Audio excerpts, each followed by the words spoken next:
ለን ኤላ ቀጥል እዚህ ጀምረህ ወይም ከፈለከው ሐሳብ ጀምረህ ቀጥል። ኤላ አለ ሀቢቢ ኤልያስ አለ። እሺ ፋሩቅ ቀጥል ወይ መወዳ። ኦኬ ያው አውዱን ምንድነው ስንጠቀልለው ሐሳቡ አንድነታቸው መለኮታዊ አንድነት ነው የሚባል ከሆነ አክቹሊ ፒክ የጠቀሰው ጥቅስ አለ ቅድም እኔ ኢየሱስና አብና ወልድ አንድ በሆኑበት መልኩ ሐዋርያቶቹም አንድ እንደሆኑ ይናገራል። ለምሳሌ ኢየሱስ ክርስቶስ ማለት ስለዚህ አንድ ነው ሲባል መለኮታዊ አንድነት የሚያማክል ከሆነ ስላሴ 15 ነው ወይ በአካል 15 ናቸው ወይ በአካል ሲባል አይደለም 3 ናቸው በአካል ሶና ኢየሱስና አብ አንድ ነው ነው ሐዋርያቶቹም አንድ ከሆኑ ተሴም አንድነት ከሆነ የሐዋርያቶቹም አንድነት መለኮታዊ አንድነት ነው ያላቸው ጥያቄው ሶ አስኪደም ነው መለኮታዊ አንድነት አይደለም የሚያሳዘው እና ምንድነው ሲባል አንድ ሲባል ምንድነው አውዱ ሲባል ቁጥር 28 ላይ ከፈተው ቢኪ ምን ብዬ ይናገራል እኔም ለዘላለም ሕይወትን እሰጣቸዋለሁ ለዘላለምም አይጠፋም ከእጄ ማንንም አይጠቃችሁም አለ እና ማን ነው ከእጄ ማንንም አይጠቃ ሐዋርያትም ማለት ነው የሰጠኝ አባቴ ከሁሉ ይበልጣል አለ አባቴም ከአባቴም እጅ ሊነጥቃችሁ ማንንም አይችልም አለ እና ማንን ሐዋርያቶቹ ማለት በጎቹ ማለት ሐዋርያቶቹ ኢየሱስ በጎቹ ማለት ነውና አክቹሊ ስለማን ነው የሚያወራው ስለ ሐዋርያቶቹ ነው ስለዚህ እኔና አብ አንድ ነን አለ ከምን አንፃር ነው አብ አንድ የሆኑት እሱና አብ ሐዋርያቶቹን ከመጠበቅ አንፃር ዓለማዊ አንድነት ነው እዚህ ጋር እያወራ ያለው ሐዋርያቶቹን ከመጠበቅ አንፃር እሱና አብ አንድ ናቸው ኦኬ መንሱ ከመጠበቅ አንፃር ሐዋርያቶቹን ከመጠበቅ አንፃር እሱና አብ አንድ ናቸው ይሄ ነው አውዱ የሚያመለክተው ነው አክቹሊ ቅድም አቡ ደግሞ ሲያወራው ነበርና አይሁዶቹ እኮ ሊወግሩት አስበው ነበር ለምን ምክንያቱም እኔ አምላክ ነኝ ስላላቸው አለ አይሁዶቹ ሊወግሩት አስበው ነበር የሚላል ደግሞ አሳውስቷል አቡጊዳ ይሄ የአይሁዶቹ የተንሻዋረረ አይዲያ ለዲቫይን ኔቸር አያመጣም አክቹሊ አይሁዶች ሲጀምር ኢየሱስን አይረዱትም ኢየሱስ በምንም መልኩ ቢያስረዳቸው አይገባቸውም አይሁዶች የኢየሱስ ሐሳብ ማለት ነው ለዛ ነው እንደዚህ የተንሻዋረረ አይዲያ ያላቸው አይሁዶች ሐሳብ የሚከር ከሆነማ እኮ አይሁዶች ኢየሱስን እኮ እብድ ብለውታል አይደል እንዴ አቡጊዳ አንተ እብድ ነህ ብለውታል አንተ አጋኔን አለብህ ብለውታል እኮ አይሁዶች አይደል ኢየሱስን ሶ አይሁዶች የተንሻወረረ ሐሳብ ነው ያላቸው አይዲያ ነው ያላቸው ስለዚህ የነሱ ደግሞ የተንሻወረረ አይዲያ ኢየሱስን አምላክ አይደርገው ኢየሱስን አይደርግም አይሁዶች ለዛ ነው ያ ብቻ ቆይ አቡ ቤታውን ማለት አረ ቆይ እኛ ቤት እኔ ለቅሶ አልወድም አቡጊዳ እንደዚህ ከተወርዳለህ ምንድነው ገና ማይክ ከማብራት መነጫነጭ የምትጀምረው ሐሳብ ላይ ነው አያወራን ያለ ነው ምንድነው ቤታችሁ ስለሆነ ቤቴ ስለሆነ ምናምን የምትለው እሺ ልቀጥል ምኑ ነው የምትቀጥል እንደው አቀጥልም ሐሳቤን ልጨርስና እዛ በኋላ ተቀጥላለህ አላህ ትንፍሽ ያለበትን የቁርአን ክፍል አምጣልኝ አላህ ኡፍ አይልም አይደክመውም ስለ እግዚአብሔር ነው ስለ አላህ አንድ ኮሚተነፍሰው ሰርቶ ምናምን የደከመው ነው በሰባተኛው ቀን ኡፍ አለ ተነፈሰ የሚለው እግዚአብሔር ነው አላህ አይተነፍስም ኡፍ አለ የሚል ነገር የለም ለማንኛውም ወደ አንቀጹ ስንመለስ ይሄ ሰውዬ እንትና ነው ኦክቶበር ነው ሁሌ እንደዚህ ንጭንጭ የማይሰለቸው ሰውዬ እንዴት እንደሚዘጋ ቆይ ዋቢኮ ሐሳቡ ላይ እናወራለን ሐሳቡ ላይ ከሆነ ማውራት የፈለከው ወይም ደግሞ ርዕሱ ላይ እናወራለን እሺ ግን እየጠበቃችሁ የሚያስቸኩላችሁ ነገር ካለ ደግሞ መሄድ ነው አለ እንትና ለማለት ነው ገስታ ለመላክ ነው እሺ እኔም የዘላለም ሕይወትን እሰጣቸዋለሁ ለዘላለም አይጠፉም በእጄ ማንንም አይነጥቃቸው ማለት ለምንድን ነው በእጁ በኢየሱስ ክርስቶስ እጅ ማንንም የማይነጥቃቸው ሲባል ምክንያቱም የሰጠኝ አባቴ ከሁሉ ይበልጣል ነው ለምን አባቴ ባለስልጣን ስለሆነ ያ እነሱን የሰጠኝ አባቴ ከሁሉም ስለሚበልጥ ከኔ እጅ ማንንም አይነጥቃቸው የሚመካው በማን ነው በአባቱ ነው ከአባቴ እጅ ሊነጥቃቸው ማንንም አይችልም ብሎ ነው ያስቀመጠ ለምሳሌ የኔ አባቴ የኢትዮጵያ ባለስልጣን ቢሆን ወይ አጎቴ የኔን ንብረት ማንንም ሊወስደው አይችልም ለምን ያንን ንብረት የሰጠኝ አጎቴ ከሁሉም ይበልጣል ብዬ ብናገር የኔ አቅም የኔ ጉልበት ኑሮ ሳይሆን እኔ የተመካውበት አካል ስላለ ነው ያኔ የተመካውበት አካል ከሁሉ የሚበልጥ ስልጣን ስላለው ነው ማለት ነው ስለዚህ ከአባቴ እጅ ሊነጥቃቸው አይችልም ነው ሶ እኔ ነካችሁ ማለት አባቴ ነካችሁ ማለት ነው ሌላ ታሪክ የለውም እኔና ባንድ ነን ማለት ከኔ ብትወስዱም አባቴ ነው እርምጃ የሚወስድባችሁ ከሱ እንደወሰዳችሁት ነው የሚቆጠረው ነው ሶ የዓላማን አንድነትና መጨረሻ ላይ ደግሞ የባለስልጣኑ አንድ መሆን ሁለቱም ሲነኩ ጎጆው አንድ አካል መሆኑን ነው የሚያሳየው ተመለሰ ግባ ዋቢኮ ጨርሰናል በጣም ለምንድን ነው ግን ክርስቲያኖች አሽኮኮ የሚፈልጉት እኔ በጣም ነው ግራ የሚገባኝ እና ስንታዩሽ እንደዚህ እንትን ሽኮኮ አትፈልጉሽ በቃ ሐሳብ ላይ ማውራት ከቻላችሁ ማውራት ነው መጣችሁ መነጫነጭ ምንም እንትን የለውም በሌላ ነገር እንደውም ተናድጃለሁ እንዳልወጣባችሁ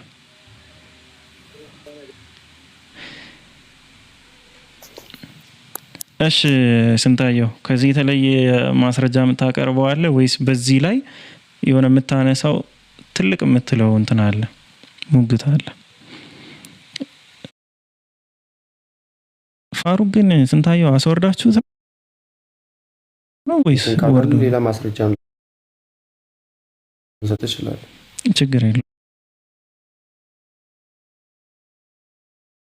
እሺ ፋሩቅ አለ ያላወኩም ወይ ታለው። እሺ ቀጥል። ስንታየው ግን ኔትወርክ ቀይ እያበራ ነው። ኔትወርክ እያስቸገረኝ ነው፣ ግን ድምጽ የሚሰማ ከሆነ ላውራ። ይሰማል ድምጽ። ቀጥል አውራ። በአሁኑ አንቀጽ ዙሪያ ነው የምታወራ ወይስ? እሺ ሁለተኛ ጴጥሮስ ምዕራፍ።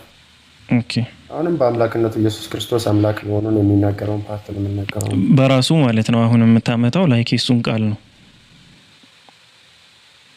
እሺ ችግር የለውም። እሺ ማስረጃ አስጠኝ እስከሱ ንግግሮች ውስጥ። እሺ ምዕራፍ 1 ከቁጥር 1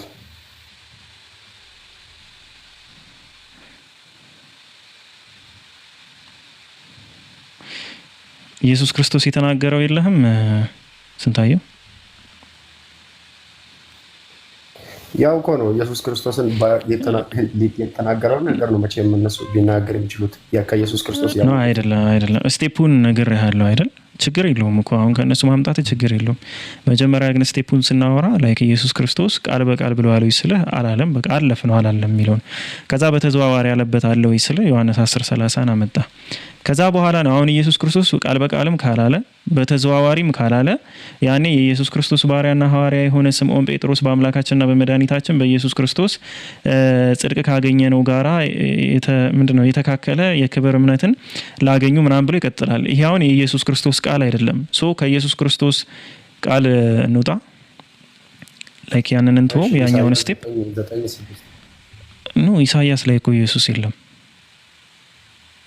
ኢሳይያስ 9:6 ላይ አዎ ኢየሱስ የለም እኮ። ኢየሱስ እኮ የአዲስ ኪዳን ሰው ነው። ኢሳይያስ 9:6 እኮ ትንቢት ነው አይደል? ኃያል አምላክ፣ የዘላለም አባት፣ የሰላም አለቃ የሚለው አይደል 9:6 ላይ ያለው እኮ። ስለ ኢየሱስ ነው የሚያወራ ከሆነ ችግር የለውም ማየት እንችላለን። ስለ ኢየሱስ ነው የሚያወራ። ኦኬ ስለዚህ አሁን በአንድ ነገር ክሊር አድርገን እንሄድ። እሱ ምንድነው? ኢየሱስ ክርስቶስ በቀጥታ አልተናገረም፣ በተዘዋዋሪም አልተናገረም። ስለ ኢየሱስ ክርስቶስ አምላክነት ግን ተናግሯል በሚለው እንውሰደው ስንታየው። ከዛ ኢሳይያስ 9:6 ላይ እንሂድ። እሺ እንደዛ ከሆነ አንድ ጥያቄ ልጠይቅህና ከዛ በኋላ ማለፍ እንችላለን። አንድ አምላክ ስለ ራሱ አምላክነት ካልተናገረ ስለ ራሱ አምላክነት ካልተናገረ በቀጥታም ይሁን በተዘዋዋሪ አምላክነቱን ካልገለጸ እኔ ባላመልከው እሱን ኦኬ አላለኝም ብዬ ባላመልከው ለምንድን ነው እኔ ተጠያቂ የምሆነው? ላይክ አላልከኝም ማለት ነው። አሁን መጽሐፍ ቅዱሳዊ ባልሆነ ጥያቄ ውስጥ ነው የምናወራው ማለት ነው። አዎ መጽሐፍ ቅዱሳዊ ባልሆነ ሳይሆን ለምሳሌ እግዚአብሔር ለሆነ ነገር እኔን ለመጠየቅ መጀመሪያ ለኔ መግለጽ መቻል አለበት። ለምሳሌ ያሳማ ስጋ ክልክል ነው ቢባል ያሳማ ስጋ ለምን በላህ ብሎ እኔን ለመጠየቅ ያሳማ ስጋ ክልክል እንደሆነ ሊያስተምረኝ ይገባል አይደል ስንታየው? ካልሆነ ሊጠይቀኝ አይገባም። አዎ አምላክም ደግሞ ስለ ዋናው ትልቁ ኮንሴፕት አሁን አምላክ ላይ ስንመጣ አምላክነቱ ነው፣ መለኮቱ ነው። ከሁሉ በላይ የሱን መለኮትነት ማወቅ ነው። ራሱ መጥቶ ስለ መለኮትነቱ ካልሰበከኝ፣ ራሱ መጥቶ ስለ መለኮትነቱ ካልነገረኝ፣ አምልከኝ ካላለ፣ አምላክህ ነኝ ካላለ፣ በቀጥታም በተዘዋዋሪም ካልገለጸልኝ ለምንድን ነው እኔ የማመልከው? አይ ሌሎች ብለውሃል እንደ እኔ መቻልኩህ ቢለኝስ? ለምሳሌ አሁን ጌታዊ ጌታዊ የሚለኝ ሁሉ መንግስተ ሰማያት የሚገባ አይደለም ይላል አይደል? በዚያን ቀን ብሎ ጌታዊ ጌታዊ ስለሚሉት አካሎች በስሙ አጋንንትን ስለሚያወጡ ማቴዎስ 7 አይ ቲንክ እዛ ላይ ይናገራል፣ ያስቀምጣል። ልክ እንደዛ እኔም ጌታ ሆይ አምላኬ አምላኬ ብዬ ተቅለብልቤ ሂጄ በትንሳኤ ቀን ላይ እኔ መቻልኩ ቢለኝ አይ ነገሌ እኮ አምላክነትህን ነግረውኛል ያስኬዳል? ይሄ ሀቢቢ ስንታየው እኔ አላልኩህም ቢል እሱ ምክንያታዊ ነው ወይስ አይደለም? ነው አቡ እንደዛ አይደለም ኮንሴፕቶች እናየዋለን። ባይዘው ኢሳይያስ 9:6 እናየዋለን። እሺ መናገር ችግር የለውም እሱ እና ይሁን። እንደውም አሁን በዚህ ሀሳብ ላይ እንቆያው። ለምሳሌ ይሄው አሁን ብዙ አይነት ትምህርት ነው ሊሆን የሚችለው። ኢየሱስ ክርስቶስ አምላክ ነኝ ብሎ ሲናገር ብዙ አይነት ትምህርት ሊሆን ይችላል። ምክንያቱም አንድ እግዚአብሔር ካለ ለምሳሌ አንድ እግዚአብሔር ነው ያለው፣ አንድ አምላክ ነው ያለው። አሁን እዚህ ጋር ኢየሱስ ክርስቶስ አምላክ ነኝ ብሎ ሲናገር እንግዲህ እግዚአብሔር የሚባለው ነገር አለ። አይሁድም እንኳን ምን ያክል ጉዞ ሲጓዙ እንደነበረ እንግዲህ መጽሐፍ ቅዱስ ላይ በደንብ ተናግሮታል። አሁን ከመጽሐፍ ቅዱስ ሳይሆን እንደ ራሳችን ልክ አንድ ማሰብ እንደሚችል ሰው ስንናገር ምንድነው ኢየሱስ ክርስቶስ እንደኔም እንዳንተም ሰው ነው። ለምሳሌ የሚያዝ የሚዳሰስ የሚጨበጥ ነገር ሆኖ የተገኘው በሰዎች መካከል ገባኛ። እንደ መለኮት ሆኖ ቢመጣ ግዴታ አምላክነቱን መናገር አይጠበቅበትም። አምላክነቱን መናገር አይጠበቅበትም። ትክክል። ቀጥል። ኔትወርክ እየያዘ ስለሆነ ነው ማለት ነው። ለምሳሌ እንደ አምላክነቱ ሆኖ ቢመጣ ግዴታ መናገር አይጠበቅበትም። ልክ አምላክ ምን ሊያደርግ እንደሚችል ምን ሊመስል እንደሚችል ማንም እሱን እንትን ሊለው እንደማይችል ይታወቃል። እንደ አምላክነቱ መጥቶ ቢሆን ኖሮ ስለ አምላክነቱ አይናገርም ነበር። ኔትወርክ በጣም እያስቸገረኝ ነው። እኔ ራሱ አሁን መጣሃል ልግባ መሰለኝ። አይ አሁን መጣሃል። ቆይ እስኪ የኔን ካሜራ ላጥፋልህና ኦኬ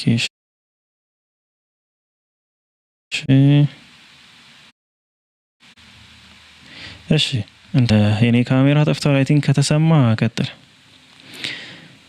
ደም የሆነ አንቀጽ ላውጣና እኔም ማቴዎስ ላይ ከዛ እናወራለን። ይሰማሃል ስንታየው?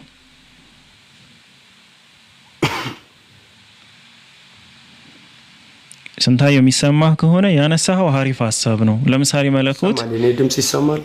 አዎ ይሰማኛል። ያንተ ድምጽ አሁን ይሰማል።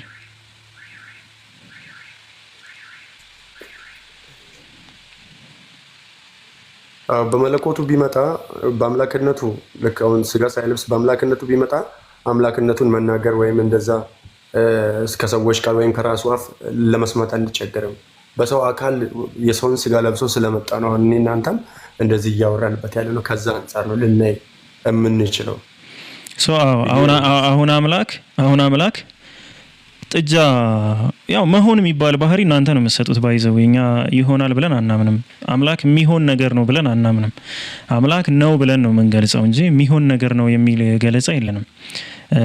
ስለ አምላክ ስናወራ አምላክ ነው ፈጣሪ ነው የሚል ነው እንጂ መሆን ይሆናል ሊሆን ነው ሆነ እንደዚህ አይነት ገለጻዎችን አንጠቀምም።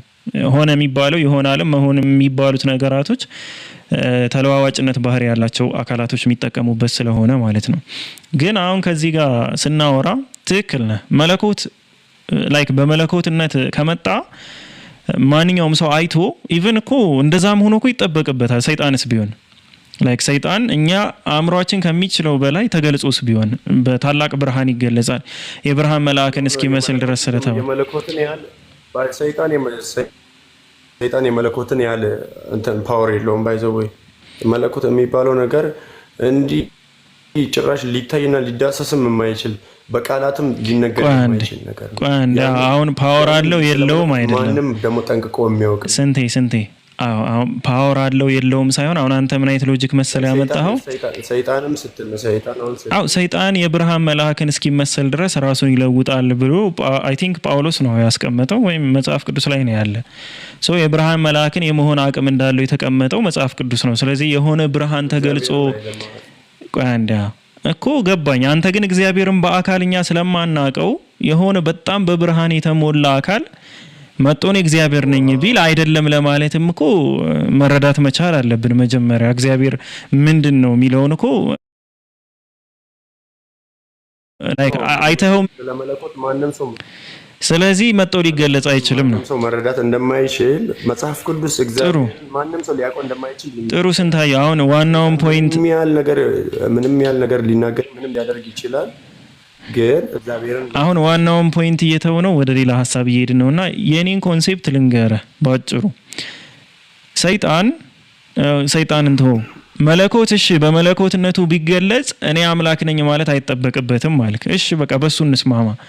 ጥጃ ሆኖ ከመጣና ግን ያ ጥጃ እንዲመለክ ከፈለገ ላይክ የመጣውን ቅርጽ ማምለክ ካለብን እኛ አምላክነቱን ሊገልጽልን ይገባል። ሰው ሆኖ ከመጣና ያንን ሰው ቆይ አንዴ ስንታየው አረ ቆይ አንዴ ምሳሌማ እሺ ምሳሌ የተረዳና አንዴ የተደረገውን ያየነውን ነው እንጂ እሺ ስንታየው እሺ በቃ እሺ በሰው ልምጣለ ችግር የለውም። ሰው ሆኖ ሲመጣ ያ ሰው አምላክ ነው ብለን እንድናመልከው ከተፈለገ እኔ ግን ድምጽ የተሰማ ወይኔ ጉዴ ኔትወርክህ ነው ማለት ነው።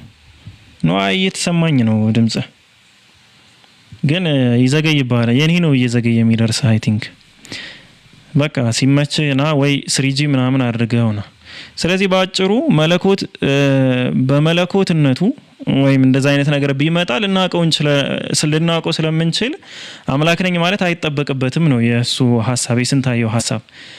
ታዲያ እኛም እኮ ለዛ ነው ሰው ሆኖ ስለመጣ አምላክ ነኝ ማለት አለበት የምንለው እኮ ለዛ ነው። ለምን በመለኮትነቱ አልመጣም። ስለዚህ ሰው ሆኖ መጥቶ እኔ እንዳመልከው የሚፈልግ ከሆነ ያ የመጣው ሰው ቢያንስ ነው አሁን የእውነት አምላክ ነው አይደለም የሚለው እኮ ራሱን የቻለ ቶፒክ ነው። ቢያንስ ግን አምላክ ነኝ ልንል ይገባል ነው። አምላክ ነኝ ሊል ይገባል ነው ቢያንስ።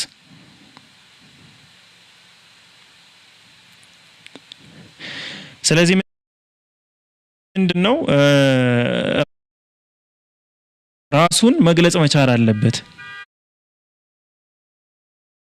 ያ ግዴታው ነው። ለምን ካልሆነ ሊጠይቀኝ አይገባም። ማቴዎስ 7:20 ላይ እንዳለው ላይክ በሰማያት ያለውን የአባቴን ፈቃድ የሚያደርግ እንጂ ጌታ ሆይ የሚለኝ ሁሉ መንግስተ ሰማያት የሚገባ አይደለም። በዚያ ቀን ብዙዎች ጌታ ሆይ ይሉኛል፣ በስምህ ተአምራትን አላደረግንምን? በስምህ አጋንንትን አላስወጣንምን? ይሉኛል። ከቶ አላውቃችሁም እናንተ አመፀኞች ከኔ ራቁ ብዬ መሰክርባቸዋለሁ ብለው ያስቀምጣል። አሁን እሱ እንዴ እኔ ለምንድን ነው ከነዚህ ውስጥ ልባልከው እችላለሁ ነው። አሁን እሱ ካልገለጸልኝና በደንብ መረዳት የማልችልበት ከሆነ እኔ ከነዚህ ውስጥ እኮ ልባል እችላለሁ ነው። ስለዚህ ግልጽ አሁን እሱ አለ እኔ መቻልኩ ቢለኝ አንተን ኢሳይያስ 9:6 ላይ ያለው ኢሳይያስ ነው ያለህ ካለ ልጁ ስንታየው እንደጠቀሰው ማለት ነው። እንደገና ደግሞ ላይክ አንደኛ ጴጥሮስ መልእክት ምናምን እንደተቀመጠው እንደዛም እገሌ ነው ያለህ ካለ እኔ አላልኩህም። ስለዚህ ለምን እኔ ያልኩህን አትቀበልም? እኔ ሰው ነኝ ነብይ ነኝ ምናምን ብያለሁ እንደዚህ እንትን ግን አምላክ ነኝ ግን አላልኩም ካለኝ ሌላ ጣጣ ነው የሚሆነው ነው። ስለዚህ ምንድነው ማድረግ ያለብን? እሺ ምንድነው ማድረግ ያለብን ነው ባጭሩ። ላይክ እሱ በትክክል መናገር መቻል አለበት ነው። ካልሆነ እኔ ተጠያቂ እሆናለሁ ነው።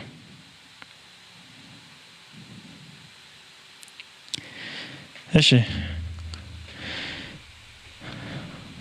ኦኬ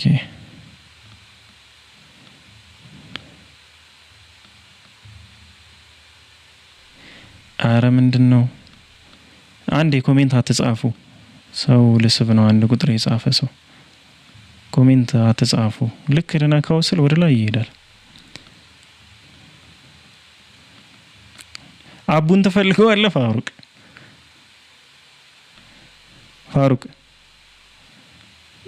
አንዴ አራራፊ ነው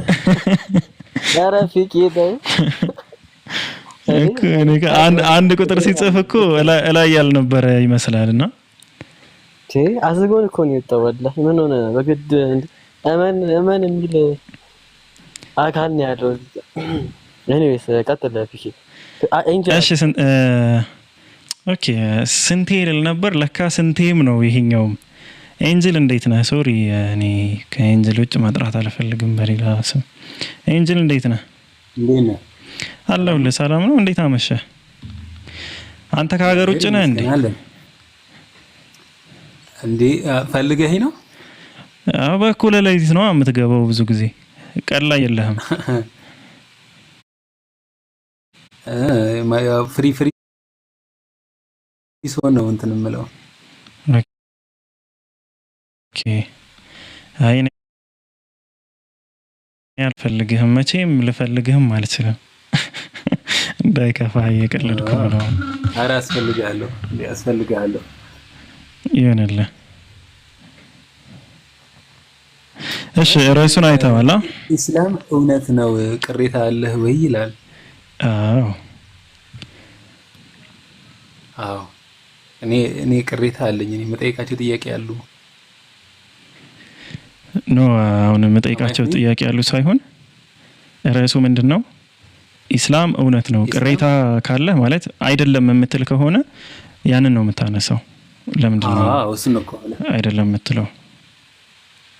አዎ መቼ ዕለት ነው አንድ ጊዜ የጀመርነው አለ። እሱም እስልምና እውነት እንዳልሆነ እንዳስብ የሚያደርገኝ ነው። እናንተ አትጠየቁ። ኧረ አቡ ተው እንጂ። እሺ ሶሪ ቀጥል። ምን ነበር አልከኝ? ሱራ 157 ላይ ያለው 157 ላይ ያለው ምን ይላል? ምንድነው አይዲያውን ንገረንና። እሺ አዎ እነዚያ እነርሱ ዘንድ በተውራትና በእንጂል ተጽፎ የሚያገኙትን የማያነብና የማይጽፍ የሆነውን ነብይ ለሚከተሉት የሚለው እሱ በእንጂልና በተውራት የሚለው እንጂልና ተውራት የሚለው እዛ በነብዩ መሐመድ ዘመን የነበረው ነው አይደለ? የዛን ጊዜ ተባብለናል። እንደዛ ነው ወይስ ምንድን ነበር ያልከኝ? አዎ ከኔ ጋር ያወራኸውን በቀጥታ ረስተዋል። አይ ቲንክ ይህንን ሀሳብ ከነ ማን ጋር ነው ያወራው? ከዛ በኋላ አምና ሹር እኔ ከነ አነስ ፋሩቅ ጋር አውርተሃል? አይ አይደለም እነሱ ጋር አይደለም። እነሱ ጋር ያወራ ነው ያ እንትን ነው 1094 1094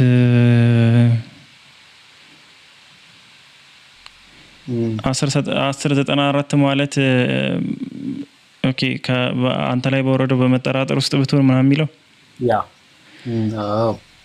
እሺ አሁን እዚህ ጋር ሐሳብህን ንገረኝና ከዛ በኋላ ወደ ሐሳብህ እንሂድ።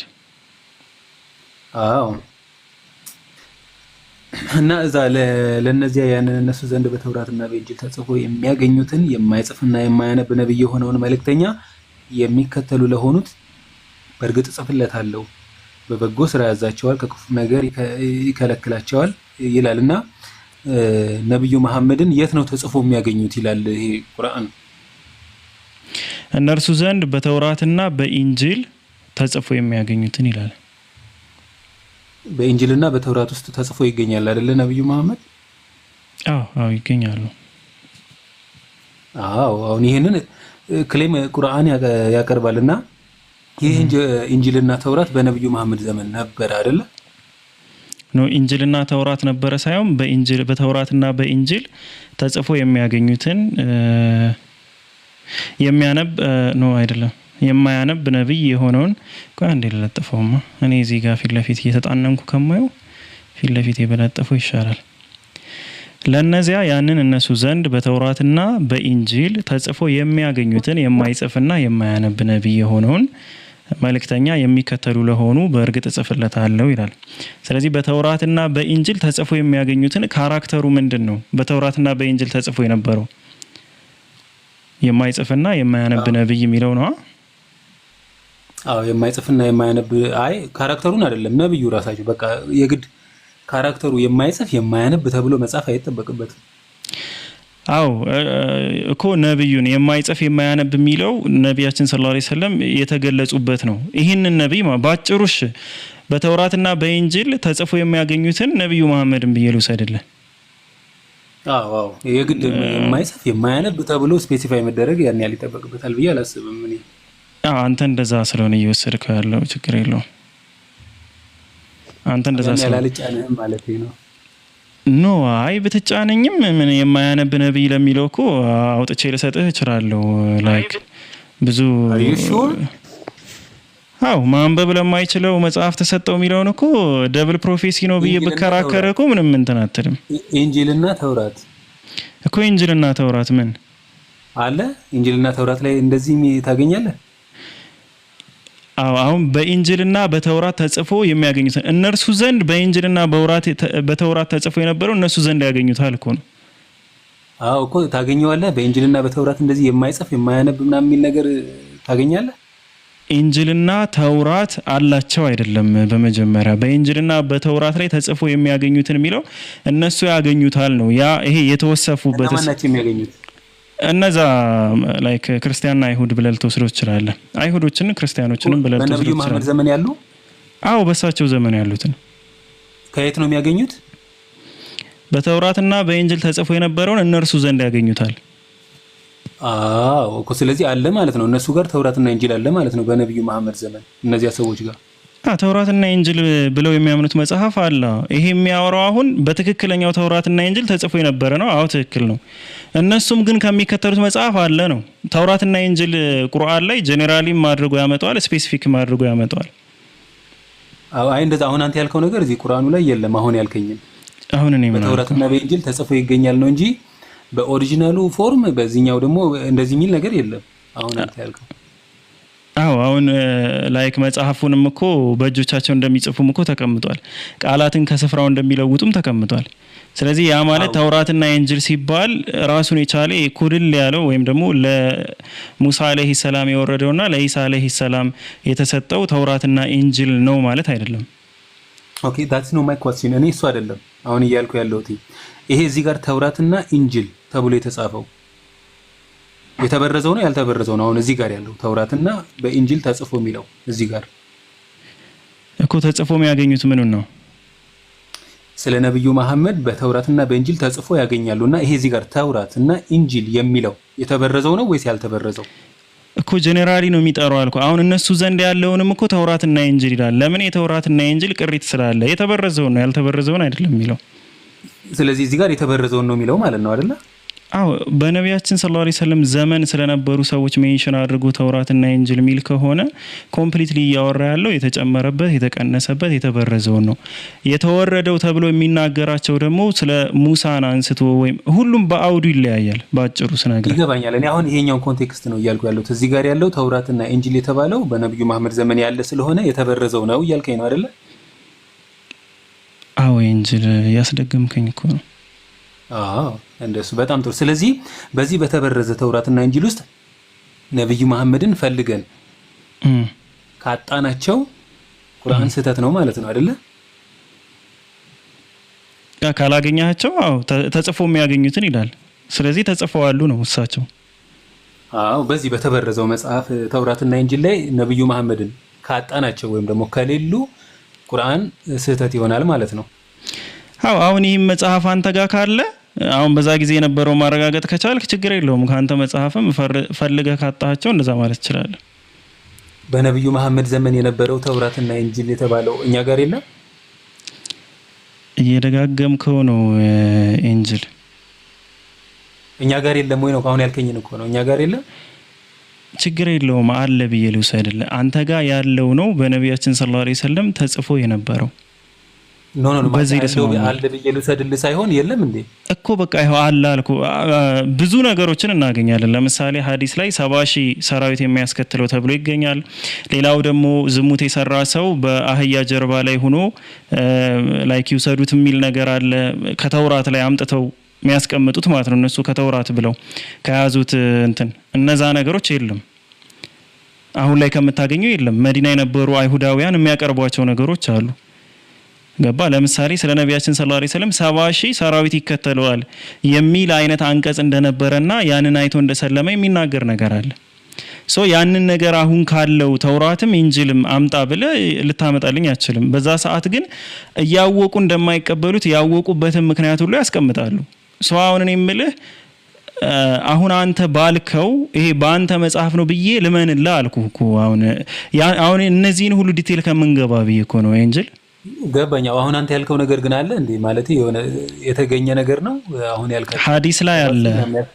ሐዲስ ላይ ነው ያለው ታዲያ እንጂ አለ በሌላ ቢኖር ኑሮ ይሄ ነው አይደለህም እንዴ? ቢኖር ኑሮ ያንተው እንዳልሆነ ግን ላይክ በእነዚህ የሐዲስ መገለጫዎች በእነዚህ ሐዲስ ላይ አለ ስልህ እኮ ነቢያችን ተውራትና ኢንጂል ላይ እንዲህ ተብሎ ነበረ ስለ ነቢያችን ምናምን ሚል አይደለም።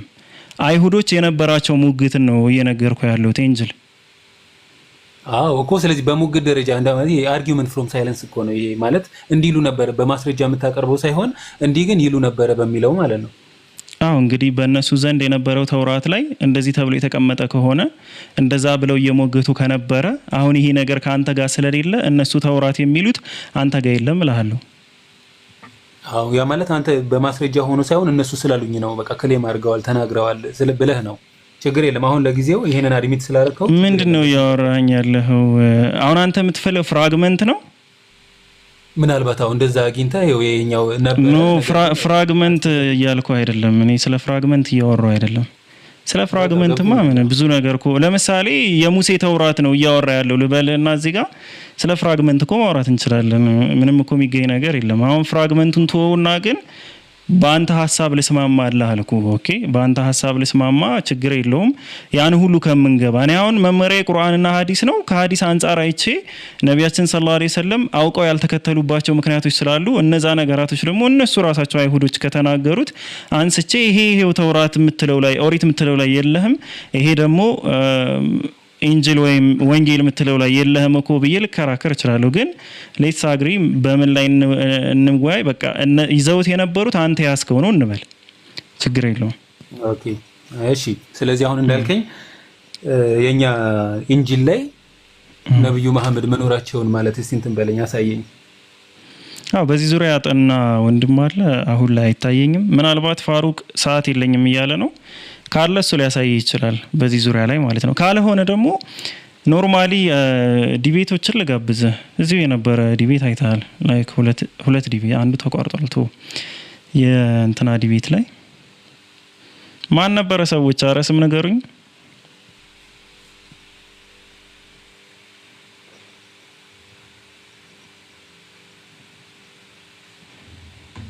ያ አነስ ነው። ኖ አነስንማ አውቀዋለሁ። ቃሌ ጋር የነበረውን አነስና ቃሌ ስሙን ፈልጌ ነው አይዘው ያገኘሁት። ሶ ያንን ነገር ማየት ትችላለህ። ኖ እሱ አይደለም፣ እሱ የተቋረጠ ነው። የሆነ ጊዜ እንትን ቃሌና አነስ ምናምን የሆነ ሲያወሩ ነበር ሲያወሩ የነበረበት። ሶ አሁን በዛ ዙሪያ ላይ እኔ አሁን ተውራትና ወይም ደግሞ ይሄ ብሉይ ኪዳንን እና አዲስ ኪዳንን በትንቢት ደረጃ አላጠናውም። ግን ያጠኑ ሰዎች ስላሉ ከነሱ ጋር ሆነ ስለ ነብዩ መሐመድ ሰለላሁ ዐለይሂ ወሰለም የተነገረ ትንቢት አለ ወይስ የለም በሚል ማውራት ትችላለህ። አዎ በዚህ እንደዚህ ነው። በተውራት ላይ ነበር ሲያወሩ የነበረው። እንደውም ያ ዘዳግም 18 ላይ ያለው አለ አይደል? እሱ ላይ ነበር ያን ያለ ስቲክ አድርገው ሲያወሩ የነበረው። ምናልባት ዘዳግም 18 ብቻ አይደለም። ከፈለክ ዳንኤል 2ም ዳንኤል 7ም ላይክ ተውራት ላይ ነው አሁን እያልኩ ያለው ተውራትና ኢንጂል ስፔሲፋይ አሁን ቁርአን ኖ በተውራትና በኢንጂል ተጽፎ ነው የሚለው። ተውራትና ኢንጂል ማለት ኦሪትና ወንጌል ስፔሲፊክ አይደለም። በተውራትና በኢንጂል ተጽፎ የነበረውን እነሱ ዘንድ የሚያገኙት ላይክ ኤቭሪዌር ሊሆን ይችላል። ኦኬ ያ ማለት ተውራት ሲል ጊዜ ኢንታየር ኦልድ ቴስትመንትን ማለት ነው። ከኦልድ ቴስትመንት የሚሆን ከምንም ይሁን ከላይክ አሁን አዲስ ኪዳን ብለ ወንጌል ብለ የምታነሳው አለ፣ ተውራት ብሎ የሚነሳ አለ። አይሁዶች ጋር ግን ተጽፎ ያገኙታል። ያ ተጽፎ የሚያገኙት ምንድነው? በተውራትና በኢንጂል ተጽፎ የነበረውን የማይጽፍና የማያነብ ነብይ ነው። ስለዚህ ስለዛ ነብይ የተጠቀሰበት ብዙ ቦታ ይኖራል ነው እኔ እያልኩ ያለው። ለዛ እኮ ተበርዟል ሁሉ ስንል ተቀላቅሏል እያልን ነው። ኦሪትንም ከሆነም ደግሞ የፈለከው ላይክ ዘዳግምንም ይነሳል። ሌላም ያነሱት አለ። ባጭሩ ግን እንደዚህ ነው እያልኩ ነው። እኔ ካንተ ጋር አግሪ ያደረኩበት መስመር ምንድነው ለማስታወስ ያክል አዎ አንተ አሁን በምትመራበት ወንጌልም ይሁን ላይክ በአዲስ ኪዳንም በብሉይ ኪዳንም ያንን ነው ሊል የሚችለው እያልኩ ነው። አዎ በቃ እሱን ተስማምተናል።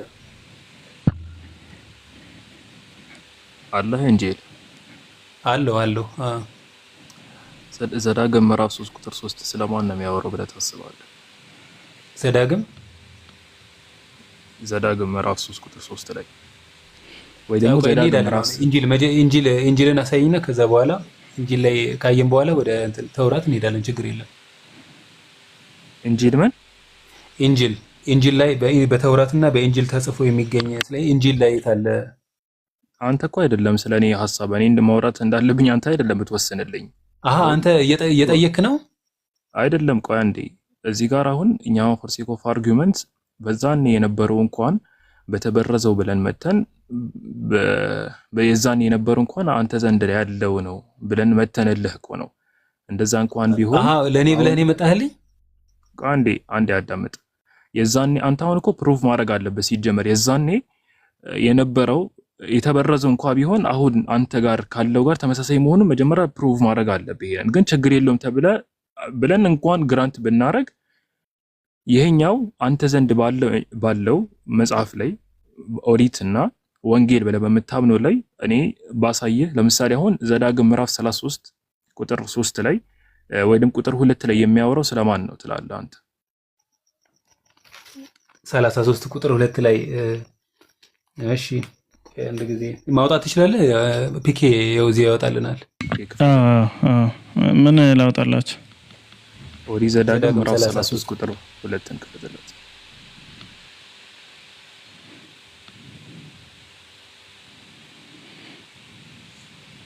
እሺ እዚህ ጋር እንዲህም አለ እግዚአብሔር ከሲና መጣ፣ በሴርም ተገለጠ፣ ከፋራን ተራራም አበራላቸው፣ ከአላፋትም ቅዱሳን መጣ፣ በስተቀኙም የእሳት ሕግ ነበረላቸው ይላል። እዚህ ጋር አሁን እስቲ ይሄንን ጥቅስ ምን በተመለከተ የሚያወራ ይመስላል? እስራኤል ከእስራኤል ጋር እግዚአብሔር በሲና ተራራ አልተገለጠም እንዴ? በሴርም አልተገለጠም? ተገልጧል። እግዚአብሔር ተገልጧል አይደለ? በሴር የተገለጠው ለማን ነው? ለእስራኤል ሕዝብ ነው። እሺ በሲናስ? በሲናም ለነሱ ነው። እሺ በፋራን ተራራስ? ለነሱ ነው። ማስረጃ አለ? ዘሁልቁ ለምሳሌ የኤዶማውያንን ማለት ፈልገ ነው አይደለም? ኤዶምና ጨረስን እኮ። ሴርም የሚለው እኮ ኤዶምን እኮ ነው የሚወክለው። እሱን ጨረስን። ከፋራን ተራራ አበራላችሁ ይላል። ፋራን ተራራ የት ነው የሚገኘው? የኤዶም አካባቢን ይመስለኛል። እንደዛ ነው አይደለም መሰለኝ። በጨበጣው አይደለም። ፋራን የሚገኘው አረቢያ ምድር ውስጥ ነው። ኦኬ እሺ ሶዋት። ስለዚህ ማን ነው እዚህ ጋር አበራላችሁ ሲል ማንን ነው የሚወክለው? እግዚአብሔር ነው እኮ። ከፋራን ተራራ አበራላቸው ይላል አይደለም? ስለዚህ ይሄኛው ግልጠተ መለኮት ማንን ነው የሚወክለው ነው ብዬ እየጠየቅኩ ያለሁት። እግዚአብሔር ነው ያበራላቸው የሚለው ነው እኮ ማለት። እሱን አልተከራከርኩም። አሁን አንተ ከሲና መጣ ሲል ለእስራኤል ሕዝቦች ነው ብለህ ነገርከኝ አይደለም? በሴርም ተገለጠ የሚለውን ደግሞ ኤዶምን ብለህ ነገርከኝ አይደለም? እሺ ከፋራን ተራራ አበራላቸው የሚል ስለማን ነው የተገለጠው እዚህ ጋር? እግዚአብሔር እዛው ለእስራኤል ሕዝብ ነው የሚገለጠው። ለምን? ፋራን የሚገኘው አረቢያ ምድር ላይ ነው። እስራኤልና አረቢያ ምንድን ነው የሚያገናኛቸው ሲጀመር? ኦኬ ለምሳሌ ዘሁልቁ ቆይ እንደዚህ ጥቅስ ላይ ቆም አውራኝ። አዎ እንትን ልልህ እኮ ነው ላሳይህ ነው። ዘሁልቁ 10 ላይ ከቁጥር 11 እስከ 12 እሺ በሁለተኛው ዓመት በሁለተኛው ወር ከወሩም በ20ኛው ቀን እንዲህ ሆነ፣ ደመናው ከምስክሩ ማደሪያ ላይ ተነሳ፣ የእስራኤልም ልጆች ከሲና ምድረ በዳ በጉዟቸው ተጓዙ፣ ደመናውም በፋራን ምድረ በዳ ቆመ። እሺ ለእስራኤል ሕዝብ ነው ማለት ነው። አየው አራኒ ከፈለክ በጣም ብዙ ማስረጃዎችን ሰጣለሁ። ፋራን ተራራ አረቢያ ምድር ላይ እንደሚገኝ ከዛው አረቢያ ምድር አይደለም ያልኩ ለእስራኤል ሕዝብ ነው ያልኩ አይደለም። ቆይ አንዴ ለእስራኤል አረቢያ ምድር ላይ ያሉት እንደ እስራኤል ሕዝቦች ክፍሉን አሁን ያነበብኩልን ሰምተኸዋል? ሰምቻለሁኛ። አዎ አጥቃወንኩም። እዚህ ጋር እኔ እየጠየቅኩ ያለሁት እዚህ ጋር አሁን ከፋራ ተራራ አበራላችሁ ሲል ፋራን ተራራ የሚገኘው አረቢያ ምድር ላይ ነው። ታዲያ ከአረቢያ ምድር ላይ ለየትኛው ነብይ ነው የተገለጠው ነው የኔ ጥያቄ። እንዲያውም ንገረኝ፣ ለየትኛው ነብይ ነው ንገረኝ። እኮ አንተ ነው የጠየቅኩን፣ አንተ መልስ። ኖ እኔ እንዲያውም አንተ ነው እኮ አይደለም። እኔማ ፕሩፍ አደርግልሃለሁ፣ ግን አንተ መልስ። እሺ በቃ አላውቅም። እሺ ምንድነው? ለማን ነው ንገረኝ። በጣም አሪፍ። ይኸው ሰምታችኋል። አላውቅም ብለዋል። ከፋራን ተራራ አበራላችሁ ይላል። አሁን ፋራን ተራራ በአረቢያ ምድር እንደሚገኝ እኔ እንደዚህ በደርዘን እንደዚህ አሸክማለሁኝ ማስረጃ ከፈለክ። አሁን ከፍቼ ቢያንስ ወደ 20 ማስረጃ ሰጣለሁኝ ከፈለክ ማለት ነው። አረቢያ ምድር ላይ የሚገኝ ነው። ግልጽ ነው። እሺ ስለዚህ የማን ነው የሚለው ጥያቄ ምልክት ውስጥ ይገባል። ከዛ በኋላ ከአላፋትም ቅዱሳኑ መጣ ይላል። በጣም ብዙ ሰዎች ጋር ሆኖ ደግሞ መጣ ይላል። طيب ይሄንን የት እናገኘዋለን ከተባለ በግልጽ መልኩ ሐዲስ ላይ ይሄንን የተቀመጠ ደግሞ እናገኛለን። የት እናገኛለን? ሐዲስ ላይ ሰሂህ ቡኻሪ 4276 ላይ መልእክተኛው ሰለላሁ ዐለይሂ ወሰለም ከመዲና ወደ መካ ሲሄዱ አላፋት በጣም ብዙ ቅዱሳንን ይዞ መምጣቱን ይጠቁማል። ሰሂህ ቡኻሪ 4276 ላይ። ስለዚህ ምንን ይወክላል ማለት ነው? ቀጥታ የነብዩ መሐመድ ሰለላሁ ዐለይሂ ወሰለም ፕሮፌሲ ነው የሚወክለው ማለት ነው። ሲጀመር አንተ አላውቅም ብለሃል እና ይሄ በግልጽ አይደለም። አላፋት ቅዱሳኑ የሚባሉት እነማን ናቸው? ነብዩ ሰለላሁ ዐለይሂ ወሰለም ከሰሃቦች ጋር የመጣውን ክስተት ነው የሚያሳየው። በምን ማወቅ ይቻላል? አንተ እኮ አላውቅም ብለሃል። ይኸው በሐዲስ ፈተውልክ። አይደለም እነማንን ነው የሚለውን ነው እኮ ይኸው ይሄንን ክስተት ነው የሚያሳየው። ይሄንን አይደለም ካልክ አንተ የምታረጋግጥበት ማስረጃ ስጠኝ። በጣም ጥሩ። ሐዋርያ ሥራ ምዕራፍ 7 ቁጥር ቆይ እንዴ እና እንደዚህ ሐዋርያ ሥራ ምዕራፍ 7 ቁጥር 53 ላይ ሲገኝ እናንተ አንገተ ደንዳኖች ልባችሁና ጆሮአችሁ ያልተገረዘ እናንተ ሁል ጊዜ መንፈስ ቅዱስን ትቃወማላችሁ፣ አባቶቻችሁ እንደተቃወሙት እናንተ ደግሞ ከነቢያትስ አባቶቻችሁ ያላሳደዱት ማን ነው? የጻድቁን መምጣት አስቀድሞ የተናገሩትን ገደሏቸው። በመላእክትም ሥርዓት ሕግን ተቀበላችሁ፣ ያልጠበቃችሁትም እናንተም አሁን እርሱ አሳልፋችሁ ሰጣችሁ ገደላችሁ አለ። መላእክት እዚህ ቅዱሳኑ የሚላቸው መላእክትን ነው። ኧረ ይሻላል። ምንድነው ማረጋገጫ? አየህ፣ በጣም ጥሩ። ከእግዚአብሔር ጋር መላእክት እንደሚመጡ ይናገራል። አንተ ግን እዚህ ጋር ቅዱሳኑ የሚለው አሁን ለነብያችን ሰዎች ነው ያልከው። አንዴ ቆይ፣ መጀመሪያ እኔ እሱን እኮ ለቀድሙ ከፋራን ተራራ ለሚለው ተጨማሪ አድርጌ ነው ያብራራውልክ። አንተ ቅድሚያ ፋራን ተራራ ከአረቢያ ምድር ውጪ እንደሆነ መጀመሪያ ፕሩቭ ማድረግ አለበት ወደዚህ ከመጣታችን በፊት። እኔ ለዛ ግብአት እንዲሆን ነው ይሄንን የጠቀስኩልህ። ለምን መሰለህ? እኔ አረቢያ ውስጥ ነው ብዬ ላስብ አረቢያ ውስጥ ላስብ ብቻ ሳይሆን ነው ብለህ አረጋግጥ። ስለ ነብዩ መሐመድ መሆኑን ምንድነው ማረጋገጫ ነው ያልኩህ? ምንም አንተ ማረጋገጫ አለማግኘትህ በቃ ዝም ብለህ ልትቀመጥ ይገባል። አንተ ማረጋገጫ የለም። እኔ ደግሞ በርዶኖ አንተ ላይ ነው ኤልያስ እኮ ገባኝ። ስማኝ፣ አንተ ማረጋገጫ አላገኘህም አይደለ? ስለዚህ አላውቅም ብለህ ተቀምጠሃል። ታዲያ በምን መልኩ ማወቅ እንችላለን የሚለው ጥያቄ ምልክት ውስጥ ይገባል። ግልጽ ነው አይደለ? ይሄንን የሚያሳይ ማስረጃ ደግሞ እኛ ደግሞ በሐዲስ አግኝተናል። ከአላፋትም ምን ይላል ጥቅሱ? ምንድነው የሚለው የባይብሉ ጥቅስ? ከአላፋትም ቅዱሳኑ መጣ ይላል። አይተሃል? ይሄኛው የሚወክለው መልእክተኛው ሰለላሁ ዐለይሂ ወሰለም ከሰሃቦች ጋር የመጣውን ክስተት ነው። ምክንያቱም ቅዱሳኑ የሚለው ማንን ነው? የመልእክተኛው ሰለላሁ ዐለይሂ ወሰለም ጋር የነበሩ የተከበሩ ቅዱስ የሆኑ ባልደረቦች እኮ በምን ነው የምታውቀው? ነው እኮ መላእክትን ይሁን ክስተቱ እሱን ስለሚወክል የለም እንደዚህ የሚል ምንም የለም ይላል። ለምንድን ነው የሌለው? ሰሂህ ቡኻሪን ክፈትለት 4200 ሰሂህ ቡኻሪን አይደለም ያልኩህ እኔ እና በመጽሐፉ ላይ ስለ ነብዩ ከፋራን ተራራ የሚለው ፓርት ከነብዩ ሰለላሁ ዐለይሂ ወሰለም ውጪ ለሌላ አካል መሆኑን ፕሩፍ ማድረግ ትችላለህ እንዴ? እየነገርኩህ አይደል እንዴ? መላእክትን አልኩህ እኮ ለመላእክት ነው ማለት ነው የተገለጠው። ቀደም እዛ ጋር ለእስራኤል ህዝቦች አልከኝ፣ አሁን ደግሞ ለመላእክት። ይሄ ከሱ ጋር አብረው ነው ከሱ ጋር። ኧረ ጉድ ፈላ። አንተ አታውራ። መጽሐፍ ቅዱስ ነብዩ ሰለላሁ ዐለይሂ ወሰለም አለበት በሚል አለ ውይይታችሁ።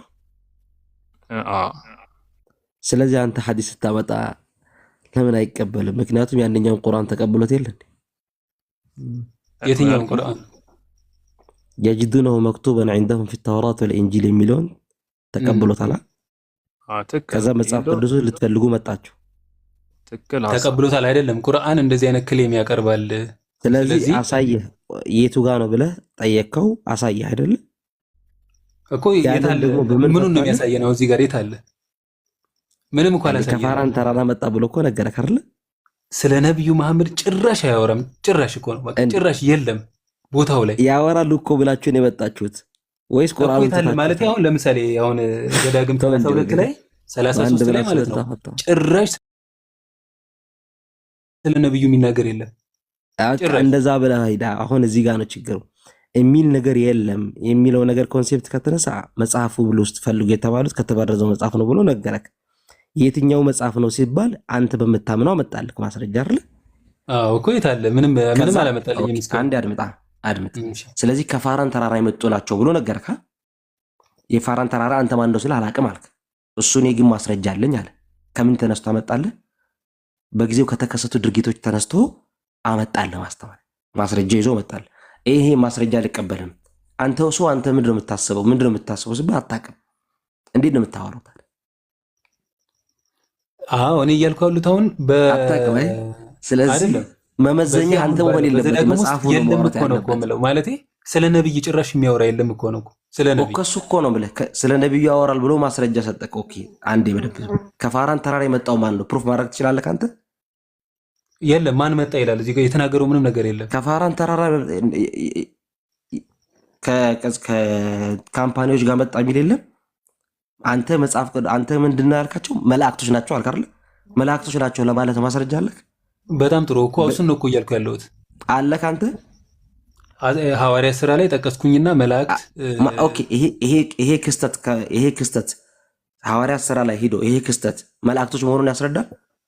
በጣም ጥሩ። ስለዚህ አዎ በዚህ ደረጃ ያ ክፍል የሚናገር ስለ መላእክት ነው ብሎ የሚያሳይ ካለ በመናገር ይሸለሙ አይደለም። እዚህ ጋር ያያየናል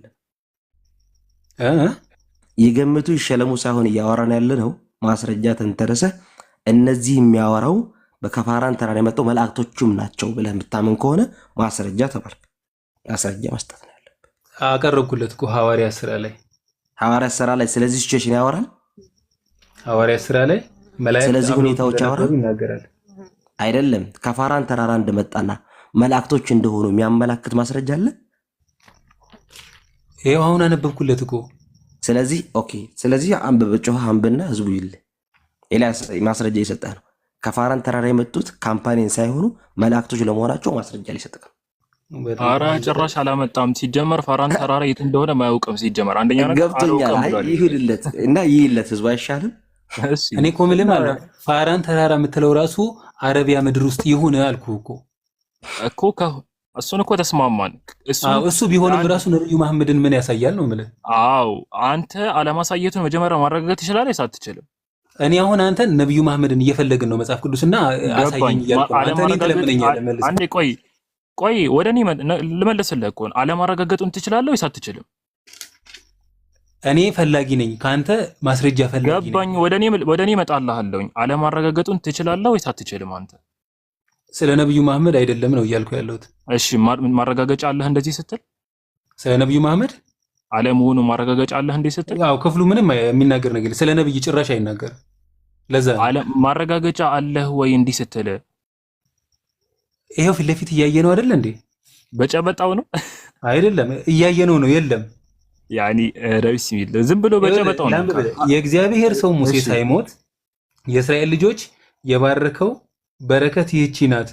እንዲህም አለ። በረከት እኮ ነው ለዛውም ብለዚንግ እግዚአብሔር ከሲና መጣ፣ በሰሄርም ተገለጠ፣ ከፋራን ተራራ አበራላቸው፣ ከአእላፋትም ቅዱሳኑ መጣ፣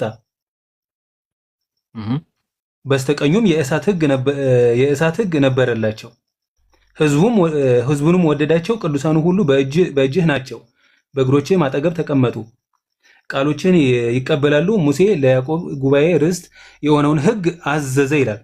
ይሄ ሕግን ሲናገር ስለ ሕግ የሚያወራ ከሆነ እኔ ከዚህ በተሻለ መንገድ አቀርብልሃለሁ። በጣም አሪፍ፣ እንደውም ጥሩ ነው የመጣልኝ አሁን። በጣም ጥሩ። ስለዚህ ለምሳሌ አሁን ገላትያ ምዕራፍ 3 አረ ቆይ ወደ ገላትያ ትሄድ። እዚህ ቦታ ላይ መጀመሪያ አስታካ አድርገህ አውራኝ። አዎ ላሳየህ ላይ አሁን አንዴ ቆይ። መጀመሪያ ፋራን አረቢያ ደዘርት አረቢያ ምድር ላይ እንደሆነ ተስማምተናል አይደለ? ኦኬ ፎር ዘ ሴክ ኦፍ አርጊውመንት እኔ ላንተ ይሁንልህ ብዬ ነው። ይሁንልህ ሳይሆን ነው ብለህ ማመን አለብህ። ይሁንልህ ነው ለምሳሌ ፖለቲካ ትስራ ነው ብለህ ታምናለህ አታምንም? ጂኦግራፊካሊ እንትኑ ማወቅ አለብኝ አይደለ? እሱን ነገር ግን ለጊዜው ልቀበል። ነው ብለህ ታምናለህ አታምንም? ፎር ሴክ ኦፍ አርጊውመንት ከሆነ ሄድና አጥንተህ ነው በጣም ጥሩ። አሁን እኔ እንቀበለው ለጊዜው በአረቢያ ብለን እናስብ። አልሰማም። እንደዚህ ነው ብለህ ትቀበላለህ አትቀበልም? ካልሆነ አጥንቼ እመጣለሁ ማለት መብትህ ነው እንጂ አረብ ሀገር ቢሆንም ራሱ የፕሩፍ ማድረግ አትችልም።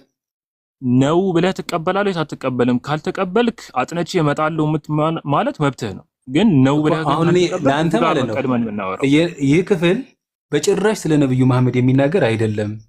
መጀመሪያ አንዴ ራስህ አታስቀይር። ፖይንቱ ነው ብለህ ታምናለህ ወይስ አታምንም? አምኖት ሹር ለዛ ነገር በቃ አጥንተህ ነው። ሌላ ስለዚህ በጣም ጥሩ አጥንተህና በቃ ጨርሰናል። ሌላ ጥያቄ አለ? ጥያቄ አለ? አሳየኝ እያልኩ እኮ ነው ነብዩ መሐመድን። ይሄንን አጥንተህና ቀድመህ ከዛ በኋላ እናወራበታለን። በጣም ጥሩ። ስለዚህ አሁን ነብዩ መሐመድን ሌላ ቦታ ማሳየት ትችላለህ ወይስ ይሄ ብቻ ነው ያለ? አጥንተህና መጀመሪያ እዚህ ላይ አጥንተህናና ከዛ በኋላ በጣም ጥሩ። ኢንጂል ላይ ሳለ በጣም ብዙ አለ፣ በጣም ብዙ አለ። ኢንጂልም ላይ አንድ ብቻ አሳየኝ። አንድ ብቻ አጥንተህና ኢንጂል ላይ አንድ አሳየኝ። አጥንተህና እነዚህ ኢንጂል ቆይ አንዴ ኢንጂል አሁን ችግሩ ምን መሰለህ? ኢንጂል አንተ እሺ ፓራን የት እንዳለ ላይ ካላጠናሁም አላውቅም እያልክ ግን ትከራከራለህ ደግሞ አይደለም እያልክ ማለት ነው። ሰው አሁን እንደዚህ አይነት ሁኔታ ላይ እንዴት ነው ስለሌላ አንቀጾች የምታወሩት? ማለት በየትኛው መስመር ነው ክፍት ሆኖ የምታወሩት? እሱስ ከምን እንትንነት ተነስቶ ነው ስለሌላ ነገር ሊያወራ የሚችለው? ወይ አይ ችግር የለውም አላልከኝም? አሁን ለጊዜው አንተ መጽሐፍ ላይ ይሁንና ልቀበልህ አላልከኝም? አንተ እኮ ልቀበልህ ይሁንና ምናምን ስልኮኔ ኖርማሊ አይደለም ብዬ እየተከራከርኩ አይደለም። አንተ እንዳልከኝ እንኳን ኢቭን እንደ መጀመሪያ ምንም ጭራሽ አያሳይም ስትል ቆየ። ድፍንፍና አደረከው ማለት ነው። ምን አያሳይም? ነብዩ መሐመድን ሰለላሁ ዐለይሂ ወሰለም አያሳይም ማለት እሱንማ አያሳይም። እኔ አሁን ስለ ፋራን በቃ ግን ስለ ፋራን ራሱ አሁን ፋራን የሚባለው ወይም ፋራን ተራራ የሚባለው ወይም የፋራን ምድረ በዳ የሚባለው ዴዘርት ኦፍ አረቢያ ነው። ብዙ ማስረጃ ልሰጥ እችላለሁ አለ። ኢቭን ማስረጃዎችን እንኳን ቢሰጣ አትቀበለውም። ምንድነው እያልክ ያለ? አይ አላቅም ግን እሺ ልበልልህ የሆነ እዛ ነው ብዬ ልመንልህ አይነት ነገር ነው። ኢቭን እኮ ኤቪደንስ አለኝ እያለህ ነው። ሶ አንተ የመቀበልም ፍላጎቱም የለህም ነው። ኖ አይደለም ይሁንልህ አልኩ እኮ ይሁንልህ፣ እንደዛ ይሁንልህና በቃ እሱ እኮ ነው እሱ ነው ይሁንልህ ብለህ አሁን ለምሳሌ እንደገና መልሰህ ደግሞ ትከራከራለህ። ሶ ይሁንልህ ሳይሆን ኤቪደንስ ያሉባቸው ጉዳዮች ላይ ቀጥታ አክሴፕት ታደርጋለህ። አለቀ። ኤቪደንስ ካለው አለው። ክሮስ ቼክ ማድረግ የለብኝም እኮ። ክሮስ ቼክ የምታደርግ ከሆነ ደግሞ ክሮስ ቼክ አድርገህ መጣህ ከዛ በኋላ ትቀጥላላችሁ። አይሻልም? በጣም ጥሩ። እሱን ነው እኮ ማለት እዚህ ስለ ፋራን ቼክ አደርጋለሁኝ። ሌላ ቦታ አለ ወይስ የለህም እያልኩ ነው። ኢንጂል ላይ እንደው አንድ ቦታ አሳየኝ በቂ እኮ ነው። ኢንጂል ላይ ራሱ የለም ከተባለ እኮ ስቲል ቁርአን ፎልስ ይሆናል። ሌላ አውራው ልጅ ቀጥልሽ። እሺ ኢንጂል በእጆቻችሁ መጽሐፍ ጽፋችሁ ይሄ አምላክ ቃል ነው ትላላችሁ አትሉ? አንልም።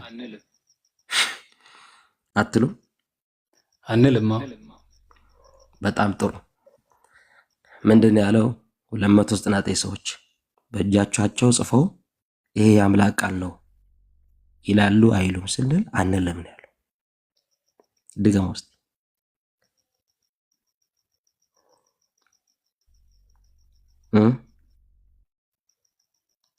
ቀጥል እንጂ አንልም ብለህ ድገም እስቲ። አንልም ብያለሁ። በጣም ጥሩ። ዮሐንስ ወንጌል የአምላክ ቃል ነው ትላላችሁ አትሉ? እንላለን። ስለዚህ ዮሐንስ ወንጌል በእጃችሁን የጻፋችሁት ውስጥ አይደለም። ዮሐንስ ነው የጻፈው። ዮሐንስ ጽፎ ይሄ አምላክ ቃል ነው ብሎ ወይስ አላለም? ወይስ ሪቪልድ ሆነለት ነው? ያየውን ምስክርነት ነው። እግዚአብሔር ያስተማረውን ክርስቶስ ያስተማረውን ዮሐንስ በጊዜው ዮሐንስ ለመኖሩ የአይን እማኝ ሆኖ ለመጻፉ ማስረጃ ስጠን። በጣም ጥሩ አቀርባለሁ። ግን እና ምንድነው ያተረሳ እንደ ጥያቄ? አይ አቀርባለሁ አይደለም ማስረጃ ስጠን እኮ ላቀርብ ነው። ችግር የለም። ግን ምንድነው የኔ ጥያቄ? እጠብቅሃለሁ። የት ገባ? እጠብቅሃለሁ እኮ የኔ ጥያቄ የት ገባ? እጠብቃለሁ። ከዛ በኋላ ከዚህ ጥያቄ ተንተርሼ ጥያቄን ለማስረዳት ነው። እጠብቃለሁ። በጣም ጥሩ። እኔ ያንን እንቀጥላለን፣ ችግር የለም። የኔ ጥያቄ ማስረጃ አንተማ እኮ አጥንቼ እመጣለሁ ብለሃል እኮ። አሁን ይሄ እንደዛ ነው። ስለ ፋራን ግድ የለም እናጠናለን። ስለ አጥንተህናና አንድ ይሰማም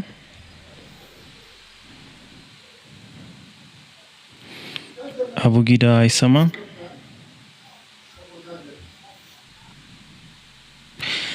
ሄሎ አይሰማም? ይሰማል። ይሰማሃል?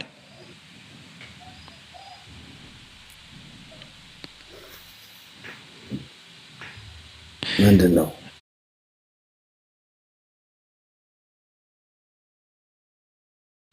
ሪኩዌስት ላክ ድጋሚ። ኔትወርክህ አይሰራም፣ ግን ደግሞ ድምጽህ ይሰራል። ድምጽህ ደግሞ እስኪ ከታች ስሙን ጻፉልኝ፣ የሌላ አካውንቱን ስም። እሺ ዋቢኮ ያው ይሰማል? ይሰማል። ሰላም ነው? ሰላም ነኝ። እንዴት ነህ? ከየት ቤት ነው? ትሎ ካላስወጣኝ ጥያቄ አለኝ። እኔ ጥያቄ አለኝ። ከኢትዮጵያ ከወለጋ እየተናገርኩኝ ኔትወርክ አስቸጋሪ ነው። ግን ይቅርታ። ይሰማል? እኔ ማወራው ይሰማሃል? ዋቢኮ ይሰማል? እንዴ ከኔ ነው ችግሩ? እስላም እምነት ነው ቅሬታ አለ ይላል አይደል? ቆይ አንዴ ቆይ። ኧረ ሳንደማመጥማ ወደ ሀሳብህ አትገባም። ወይኔ ጉዴ! ኔትወርክ በቃ አስተካክላችሁ ነው ፕሊዝ። ስንታየው አለ? እሺ ስንታየው አለ? አዎ አንተ አሁን በደንብ ትሰማለህ። ሰላም ነው? የኔ ድምጽ ነው በእርግጥ አልሰማቸው ያለ እንጂ የእነሱማ ይሰማን ነበረ። አለን። ከየት ቤተ እምነት ነህ ስንታየው? ከኦርቶዶክስ። ጌታ ይባርክ። እሺ ቅሬታ አለ በተነሳው ርዕስ ላይ ባለው እኔ ጋር የምታየው ርዕስ? እኔ ስለ እስላም ብዙም እውቀቱ የለኝም። እሺ ምን እንታዘዝ? ምናልባት ቅድም ልጁ በሚሰጠው ጥያቄ ላይ በሚያነሳው ጥያቄ ላይ አንዳንድ ምላሾችን ለመስጠት ነው። ኦኬ በምን ዙሪያ ነው ምላሽ የምትሰጠው? አሁን ቅድም ባወሩት ከሆነ አንድ ቶፒክ ነበረ፣ እሱን ላንሳልህና ከዛ ትቀጥላለህ። የመጀመሪያው ምንድነው? ኢየሱስ ክርስቶስ ራሱ ማለት ነው አምላክ ነኝ ብሏል ወይ? አምላክ ነኝ ካላለ አምላክ ነኝ ካላለ ኢየሱስ ክርስቶስ ራሱ አምላክ ነኝ ካላለ ማለት በቀጥታ አምላክ ነኝ ካላለ በተዘዋዋሪስ አምላክ ነኝ ብሏል ወይ የሚለውን ታመጣለህ። በተዘዋዋሪም ካላለ ሐዋርያቶች ብለዋል ወይ? በቀጥታ ካላሉ በተዘዋዋሪ እንደዛ እያልን ነው የምንቀጥለው። ስለዚህ አሁን አንተ መጀመሪያ ኢየሱስ ክርስቶስ ራሱ በአንደበቱ በቀጥታ እኔ አምላክ ነኝ ብሏል ወይም ደግሞ እኔ መለኮት ነኝ፣ እኔ መመለክ ይገባኛል፣ እንደዚህ አይነት ነገሮችን ብሏል ወይ በቀጥታ? አቡጊዳ አሁን ትሰማለህ? ግን ስንታየው ጋር እያወራን ነው። ቀድሜ ነበር የገባሁት። እሺ እንግዲህ ያው ኔትወርክህ ነውና። እሺ ስንቴ እናንተ አሁን መጽሐፍ ቅዱስ ላይ ቃል በቃል እኔ ኢየሱስ ክርስቶስ አምላክ ነኝ ብሎ ቃል በቃል ተጽፏል ወይ ነው መሰለኝ እናንተ ጥያቄ። እሱ ፈርስት አወር ኩዌሽን ያ ነበር። እሺ አምላክ ነኝ ብለዋል ወይ ብቻ ሳይሆን ላይክ ዳይሬክት የሆነ ለምሳሌ አምልኮ ይገባኛል ወይ አምልኩኝ ሊሆን ይችላል። የሆነ አምላክ ነኝ የሚለው ሳይሆን እሱም ቢሆን ጥሩ ነው።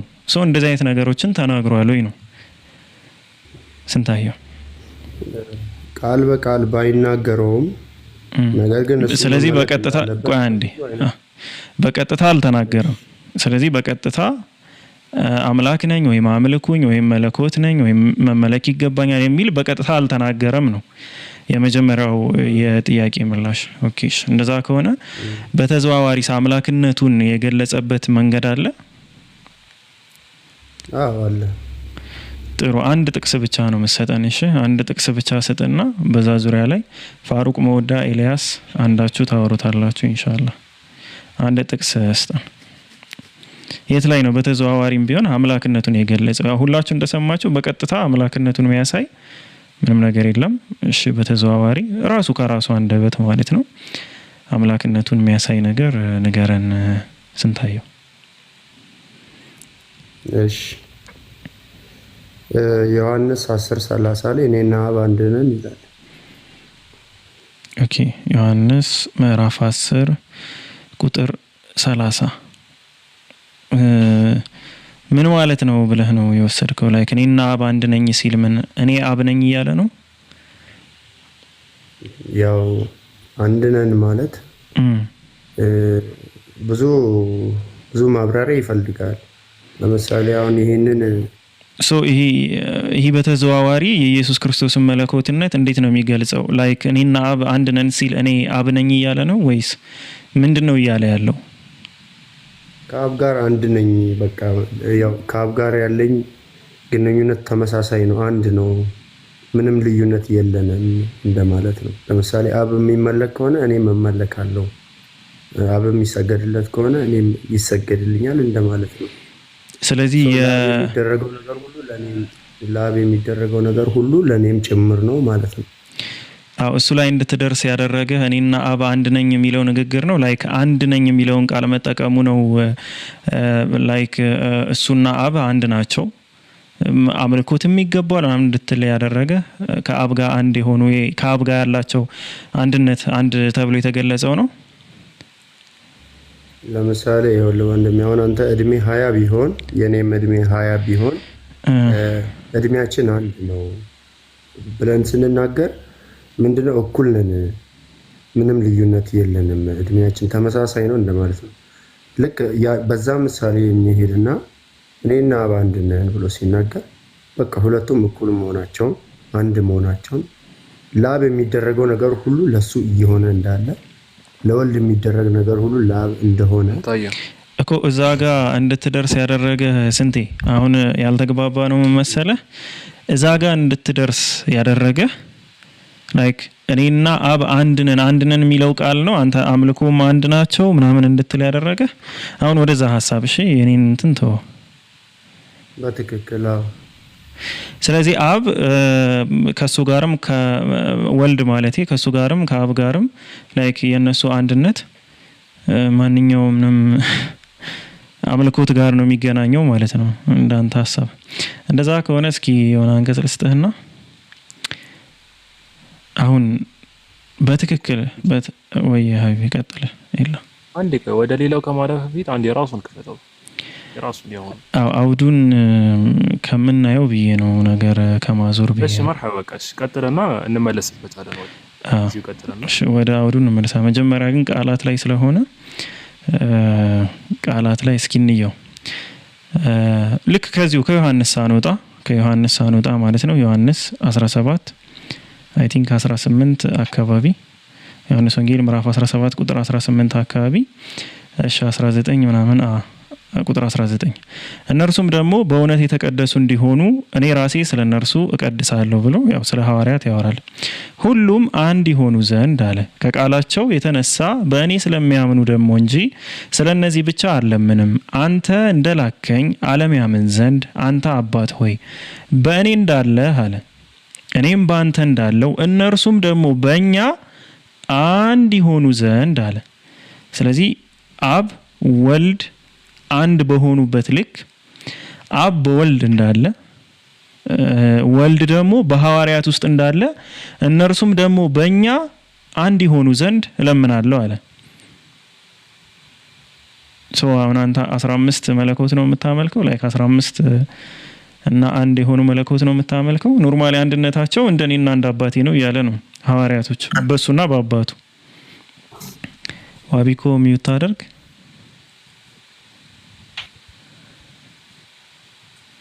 ስንታየው ይሰማሃል? ያንተ ኔትወርክ አሪፍ ነበር። ይሰማል። ቀጥል እስክትጨርስ እየጠበቅኩ ነው። አዎ ጨርሻለሁ። ጥያቄ ነው ያቀረብኩልህ። ስለዚህ እንደ አብና ነው አይደለም መጠይቅህ ጋር ነው የምናወራው። አሁን የሆነ ሀተታ ምናምን ረጅም ሰዓት ሳይሆን የምትወስደው ከዚህ ጋር ሲናገር እነርሱም ደግሞ በእኛ አንድ ይሆኑ ዘንድ እለምናለሁ አለ። እንዴት ነው አንድነታቸው ሲባል አባት ሆይ በእኔ እንዳለህ አለ በአብ በወልድ እንዳለ ማለት ነው። እኔም በአንተ ወልድ ደግሞ በአብ እንዳለ እነርሱም ደግሞ በእኛ አለ። እነዚህ ሐዋርያቶች 12 ሐዋርያቶችም በአብና በወልድ ማለት ነው አንድ ይሆኑ ዘንድ እለምናለሁ አለ። አንድነታቸው በማን ውስጥ ነው ስንታየው? አብራርቶታል እኮ ነው ማለት ይጠበቅብኛል። አሁን ይሄን አዎ ይጠበቅብሃል። በማን ውስጥ ነው ያብራራው? በአጭር ቃል ግለጸው። በገሌ በለኝ። በእንደዛ አይነት የሚመለስ አይነት መልስ አይደለም ይሄ። ለምሳሌ ሁሉን ነገር እዚህ ጋር አብራርቶታል እኮ። የተብራራው ንገረኝ። አጭር ቃል መመለስ አትችልም? አሁን እዚህ ጋር ተብራርቷል። ሐዋርያቶቹ በማን ውስጥ ነው አንድ የሆኑት? አንድ የሆኑት አምናለሁ ብሏል። እለምናለሁ ነው አምናለሁ ሳይሆን እለምናለሁ። ስለዚህ ሐዋርያቶች አብ በወልድ እንዳለ ወልድም በአብ እንዳለ ሐዋርያቶች ደግሞ በአብና በወልድ አንድ ናቸው ማለት ነው አይደል? በትክክል። ስለዚህ አምላክ ናቸው እንዳንተ ዲፊኒሽን አይደለም። የነሱ አንድ መሆን በምን አይነት ነው? ለምሳሌ ይኸውልህ፣ ስለዚህ እኔ ብቻ አለምንም እናንተ እንደላከኝ ዓለምም ያምን ዘንድ አንተ አባት ሆይ በእኔ እንዳለ እኔም በአንተ ይላል። ይኸውልህ አሁን እሱ ለምሳሌ በኢየሱስ ክርስቶስ እና በአብ መካከል ያለውን ህብረት በደንብ ተመልከተ። አንተ አባት ሆይ በእኔ እንዳለ እኔም በአንተ ይላል። እነርሱም ደግሞ በእኛ ዘንድ ይሆኑ ዘንድ። ለምሳሌ የሚሆኑት እንዴት ነው? በአንድነት ነው። አንድነታቸውም ለምሳሌ ለምንድን ነው የሚለውን ወደ ታች ያብራራዋል። ማንበብ ትችላለህ። ነው ችግር የለውም። ለምንድን ነው የሚለውን አነበዋለሁ። ግን አሁን ይሄ ከአብና ከወልድ አንድነት ጋር ምንድን ነው የሚለየው? እሱም ብቻ ነው እንድትነግረኝ የምፈልገው። ላይክ ወልድና አብ ሲያስቀምጠው የነሱ በምርጫ ነው። የነሱ በምርጫ ነው ስትል ክርስቶስ ምርጫ ነው። በምርጫ ለምሳሌ እነሱ አንድ የሚሆኑት በኢየሱስ ክርስቶስ ትእዛዝነት ጥያቄ መሰረት ነው። ስለዚህ በምርጫ ነው ወደ መለኮትነት ያደጉት። በምርጫ ነው ወደ መለኮት አይደለም አይሆን ያለው እንደነሱ አንድነት ነው ያወራ። ዋቢኮ ላስወርድ ነው። እሺ ሌላ ሰው ያወራ አትግባሽ። ዋቢኮ ካንተ ጋር እናወራለን። ዋቢኮ ችግር የለውም ይደርሳል ተራው። ወንድሜ ሰማኝና አንተ የራስህን ሐሳብ ጨርስና እንደዛ የሚባል ነገር የለም። አንተ አሁን ምንድነው ዮሐንስ 10:30 ላይ ያለው ምንድነው ብዬ ጠየቅኩ።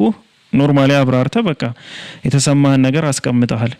እኔ ደግሞ እዚህ ጋር ቃል በቃል ነው የምናወራው። ያንተን ሐሳብ ጨርስ፣ የኔን ሐሳብ ልጨርስ። ደቂቃ እየተያዘልን አይደለም የምናወራው። እንደዛ ነው እያልኩ ያለው። ስለዚህ አሁን የምጠይቀን ነው የምትመልሰው። ሐዋርያት እንደ ኢየሱስ ክርስቶስ አሁን አንተ እንደምትለው እኮ 12ቱ ሐዋርያት እንደ ኢየሱስ ክርስቶስ ከሰማይ የመጡ አይደሉም። እናትም አባታቸው ልክ እንደ አብና እንደ ወልድ ነው አንድነታቸው። ቆይ አንዴ ከመለኮት ጋር ህብረት ወይም ከአምላክነት ጋር ሊተባበሩ እንደማይችሉ ግልጽ ነው። አንዴ ስንታየው ኢየሱስ ክርስቶስ ልክ እንደ ቆራ አንዴ አረ እየሰማህ ልክ እንደ አብና ወልድ ነው አንድነታቸው ወይስ አይደለም? ልክ አብና ወልድ አንድ እንደሆኑት ነው ወይስ አይደለም አንድነታቸው? ኔትወርክ ቀይ ያወራ ነው ስንታየው። አይደለም እንደዛ አይደለም እያልኩ ነው። አይደለም። ስለዚህ ኢየሱስ እዚህ ጋር ሲያወራ ምንድነው ተሳስቷል ነው? እዚህ ጋር ኢየሱስ በእኛ እንዲሆኑ ዘንድ ለምናለው ሲል አልተሳሳተም። ልክ እንደ አብና ወልድ ነው ማለት ነው። እና ነው አንድ እየሆኑ ያሉት ከዚህ። ስለዚህ ልክ እንደ አብና እንደ ወልድ ነው እነሱ አንድ እየሆኑ። እሺ ጥሩ፣ ቀጥለን እናንብበው። እኛም አንድ እንደሆን አንድ ይሆኑ ዘንድ ይላል። ማንና ማን አንድ እንደሆኑት ነው አንድ ይሆኑ ዘንድ የሚለው? በቅድስና ነው። ገብቷል? አረ በምን ይሁን በምን አላልኩም እኔ። እኛም አንድ እንደሆን አንድ ይሆኑ ዘንድ አለ። እንደማን ነው አንድነታቸው? ማንና ማን አንድ እንደሆኑት ነው አንድነታቸው?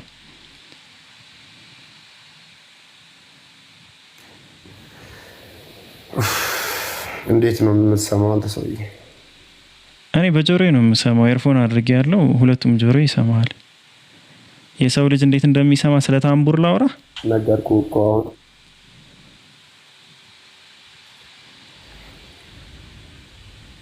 በቃ ፒክ ጠቅልል አስረዳውና ኛውን ነጥብ በቃ አንተ ኦኬ ሻሩ እንደ እንዛዝ አቡጊዳ አትግባ ጠቅልል አንተ።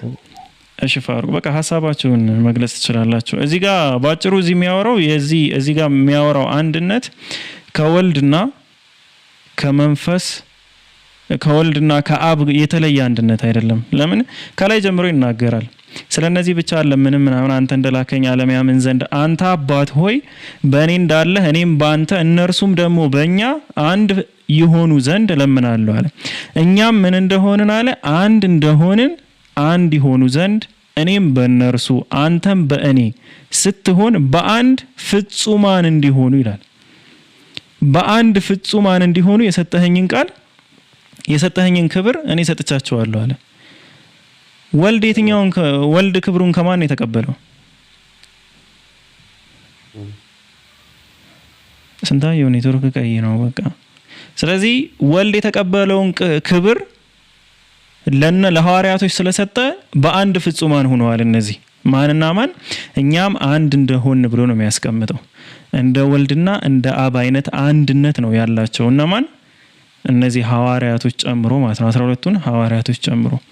ስለዚህ አንድነታቸው ከዚህ የተለየ ምንም ነገር የለውም ነው። ዮሐንስ 10:30 ጋርም በተገናኘ መሄድ እንችላለን። እኔና አብ አንድ ነን የሚለው ከላይ ጀምሮ ማለት ነው ከ26 ጀምሮ ማየት እንችላለን።